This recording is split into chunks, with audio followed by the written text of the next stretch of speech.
بسم اللہ الرحمن الرحیم۔ السلام علیکم۔ انفو ٹی وی میں خوش آمدید۔ آج 5 جنوری 2024 بروز جمعۃ المبارک 23 جمادی الثانی بمطابق 1445 ہجری سعودی عرب کی تازہ ترین خبروں کے ساتھ میں ہوں وسیم۔ اگر آپ بھی سعودی عرب کے غیر ملکی ہیں تو انفو ٹی وی کو سبسکرائب کریں۔ ہم لاتے ہیں آپ کے لیے اتھینٹک خبریں، آج کے نیوز بلیٹن میں بھی ہوں گی، ویڈیو کو مکمل دیکھیے گا۔ شروع کرتے ہیں پہلی خبر کے ساتھ۔ خاتون کو نازیبا اشارہ کرنے والے ڈرائیور کو قید اور جرمانے کی سزا۔ مدینہ منورہ کی اپیل کورٹ نے خاتون کو ہراساں کرنے پر مصری ڈرائیور کو قید اور جرمانے کی سزا سنا دی۔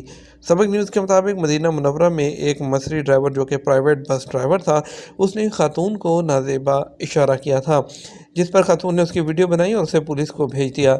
سوشل میڈیا پر بھی اس حوالے سے صارفین نے مطالبہ کیا کہ ڈرائیور کی اس نازیبا حرکت کا فوری نوٹس لیا جائے اور اسے قرار واقعی سزا دی جائے۔ پولیس نے ویڈیو کی مدد سے بس ڈرائیور کو گرفتار کر دیا۔ ملزم سے اقبال جرم کرانے کے بعد اس کا مقدمہ فوجداری عدالت میں بھیجا گیا، جہاں اسے قید اور جرمانے کی سزا سنائی گئی۔ ابتدائی عدالت نے ملزم کو 6 ماہ قید اور 3000 ریال جرمانہ کی سزا کا حکم سنایا۔ ابتدائی سزا کے خلاف اپیل دائر کی گئی، جس پر اپیل کورٹ نے ابتدائی فیصلے کی توثیق کر دی۔ ارامکو معاہدے سے پاکستان کی تجارتی حیثیت مستحکم ہوگی۔ پاکستانی ماہرین اقتصاد نے ارامکو کے ساتھ ہونے والے معاہدے اور سعودی عرب کی طرف سے ملنے والی مدد پر اطمینان کا اظہار کیا ہے۔ عدل ویب سائٹ کے مطابق ماہر اقتصاد مرزا اختر بیگ نے کہا، سعودی عرب اور پاکستان کے درمیان تجارتی لین دین، سرمایہ کاری اور دو طرفہ معاہدوں سے زراعت، معدنیات اور انفارمیشن ٹیکنالوجی کے شعبے بہتر ہوں گے۔ پاکستان کے ایک اور ماہر اکانومی ہارون شریف نے کہا کہ ارامکو کے ساتھ ایگریمنٹ کی بدولت پاکستان میں خوشحالی آئے گی اور ملازمت کے مواقع بھی بڑھیں گے۔ مکہ ہلال احمر جو ہے اسے گزشتہ 4 لاکھ کالز موصول ہوئیں۔ سعودی ہلال احمر مکہ مکرمہ ریجن نے کہا کہ سال 2023 کے دوران کنٹرول روم میں 4,78,467 ٹیلی فونک کالز موصول ہوئی ہے۔ سبق ویب سائٹ کے مطابق ہلال احمر نے کہا کہ رابطہ کرنے والوں نے مختلف نوعیت کی امداد طلب کی۔ 2,81,277 مریضوں نے مدد کے لیے رابطے کیے۔ سب سے زیادہ رابطے مکہ مکرمہ شہر سے کیے گئے، جبکہ جدہ دوسرے اور طائف تیسرے نمبر پر رہا۔ ہلال احمر کا کہنا ہے کہ مکہ مکرمہ ریجن میں ٹریفک حادثات کے متاثرین نے مدد کے لیے 1,97,190 رابطے کیے۔ ان میں جدہ پہلے، مکہ دوسرے، طائف تیسرے نمبر پر رہا۔ جازان میں تقریب میں ہوائی فائرنگ کرنے پر 2 افراد گرفتار کر لیے گئے۔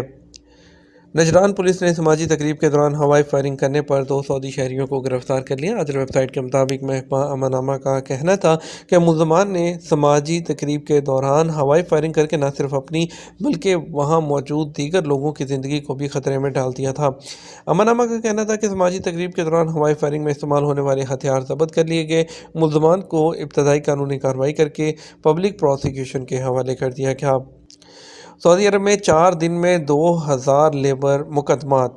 سعودی عرب کی لیبر کورٹس میں سال رواں 2024 کے پہلے 4 دن کے دوران کارکنوں کی جانب سے کفیلوں کے خلاف 2302 کیسز دائر کیے گئے۔ اخبار 24 کے مطابق دائر کیے گئے مقدمات میں 3292 جو کیسز ہیں اس کی سماعت ہوئی، جبکہ 1333 جو کیسز ہیں اس پر فیصلے جاری کیے گئے۔ سعودی وزارت انصاف کی جانب سے جو جاری اعداد و شمار ہیں اس کے مطابق نئے سال کے ابتدائی 4 دن کے دوران ملازمین کی جانب سے سب سے زیادہ جو مقدمات ہیں ریاض ریجن میں دائر کیے گئے، ان کی تعداد 741 تھی۔ مکہ ریجن میں کیسز جو ہیں وہ 559 اور شرقیہ ریجن میں 307 کیسز جو ہیں وہ کفیلوں کے خلاف کیے گئے۔ سب سے کم کیس شمالی حدود اور باہا ریجن میں دائر کیے گئے۔ شمالی حدود ریجن میں 16 اور باہا میں 8 کیسز لیبر کورٹ میں پیش کیے گئے۔ مدینہ منورہ ریجن میں 164، اسیر میں 147، قصیم میں 122، حائل میں 72 اور جازان میں 62، تبوک میں 38، الجوف میں 34 اور نجران میں 32 کیسز جو ہیں وہ عدالتوں میں پیش کیے گئے۔ مدینہ منورہ میں شجرکاری مہم 1,20,000 پودے۔ سعودی وزارت ماحولیات، پانی اور زراعت نے 2023 کے آخری سہ ماہی کے دوران مدینہ منورہ ریجن میں 1,20,000 پودے اگانے کا ٹاسک مکمل کر لیا۔ عدل ویب سائٹ کے مطابق مدینہ منورہ ریجن میں وزارت ماحولیات نے شجرکاری کے حوالے سے سعودی عرب کے دیگر علاقوں پہ سبقت حاصل کر لی ہے۔ گزشتہ سال اکتوبر 2023 کے دوران ہمیں مثالی نمونہ پیش کرنا چاہیے کہ عنوان سے ایک خصوصی انیشیٹو کا آغاز کیا گیا تھا۔ وزارت نے مدینہ منورہ ریجن میں سرکاری عمارتوں اور دفاتر میں پودے لگانے کا اہتمام کیا۔ یاد رہے کہ گرین سعودی عرب انیشیٹو کے ٹارگٹ حاصل کرنے کے لیے سعودی عرب کے 13 صوبوں میں شجرکاری کی مہم جاری ہے۔ پبلک سیکیورٹی نے اہم ہدایات فراہم کر دی جن پر گاڑی سے سفر کرنے سے پہلے عمل کرنا ضروری ہے۔ پبلک سیکیورٹی نے ایک جامع معائنہ کرنے، ٹائروں کی جانچ کرنے، اسپیئر ٹائر کی موجودگی کو یقینی بنانے کی ضرورت پر زور دیا۔ انہوں نے کار سے سفر کرنے سے پہلے موسم کی صورتحال وہ جاننے کے بارے میں بھی کہا۔ پبلک سیکیورٹی نے ایسی دوائیں نہ لینے کی ضرورت پر زور دیا جو غنودگی کا باعث بنتی ہوں، اور سفر کے ساتھ ہی جو سفر کے لیے مناسب وقت ہے اس کا بھی انتخاب صحیح سے کیا جائے۔ طائف میونسپلٹی نے 150 عوامی پارکوں کو چھٹیوں پر آنے والوں کے استقبال کے لیے تیار کر لیا۔ طائف میونسپلٹی نے گورنریٹ میں موجود 150 پبلک پارکس کی تیاری مکمل کر لی۔ چھٹیوں پر آنے والوں کو ویلکم کرنے کے لیے جو سرمایہ کاری ایجنسی ہے اس نے سرمایہ کاروں اور طائف بھر کے میونسپل پارکوں کے ساتھ بھی رابطہ کیا۔ چھٹیوں کے دوران اس کے پروگرام اور جو سروسز ہیں اس کے بارے میں تمام معائنہ کیا گیا۔ طائف کے سیکٹری انجینئر عبداللہ الزیدی نے الشفا، الہدیٰ، الہویہ، السیل اور جنوب میں سیاحتی مقامات کی تیاری اس کو تیز کرنے کی ہدایات بھی جاری کی ہیں۔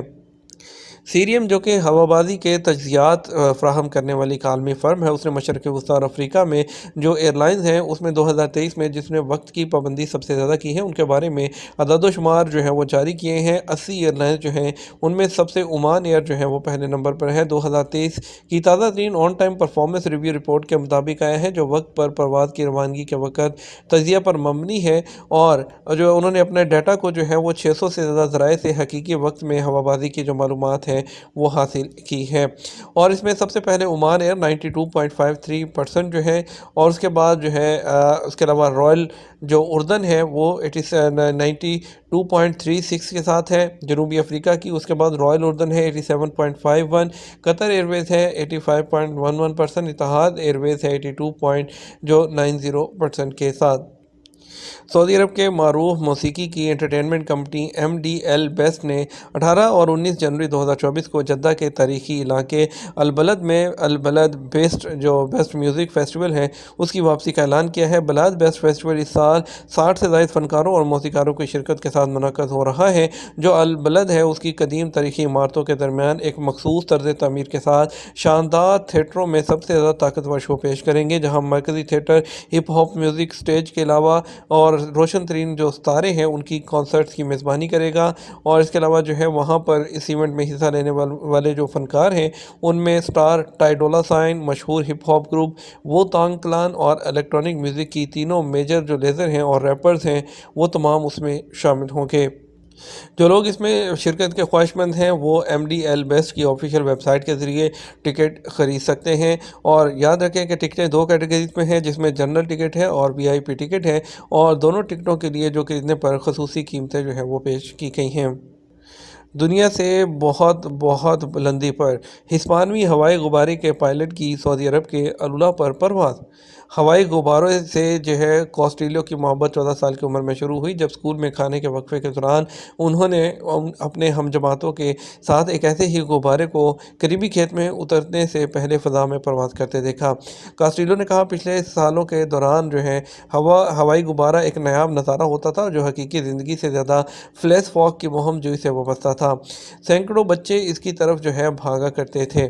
ان کا کہنا تھا کہ وہ جب 2 سال بعد جب وہ کام کرنے کی عمر کو پہنچ گئے تو انہوں نے ہوائی غبارے کا پائلٹ بننے کے لیے گرمیوں کی نوکریوں سے پیسے بچانا شروع کیے۔ انہوں نے ہوائی غبارے کے پائلٹ کے طور پر اپنی تربیت شروع کی۔ انہوں نے کہا کہ وہ 20 سے زیادہ ملکوں میں پرواز کرنے کے بعد سعودی عرب میں سب سے زیادہ متاثر ہوئے ہیں کہ یہ دنیا کے سب سے بڑے صحراؤں میں سے ایک کا مسکن ہے۔ انہوں نے العلا کو ایک عجائب گھر جہاں وقت ساکت ہو جاتا ہے کے بارے میں ایسا کہا۔ النصر کلب کے سٹار کرسٹیانو رونالڈو نے سال 2023 کے بہترین سکورر کے طور پر میراڈونا ایوارڈ جیت لیا۔ النصر کے کپتان پرتگالی سٹار کرسٹیانو رونالڈو نے جمعرات کو ایک گول کیا۔ گلوبل ساکر ایوارڈ ہے اس میں سال 2023 کے بہترین سکورر کے طور پر چند دن پہلے انٹرنیشنل فیڈریشن آف ایسوسی ایشن فٹ بال فیفا نے تصدیق کی تھی کہ النصر کے کپتان کرسٹیانو رونالڈو 2023 کے دوران تمام ٹورنامنٹس میں سب سے زیادہ گول کرنے والے کھلاڑیوں میں سب سے آگے ہیں۔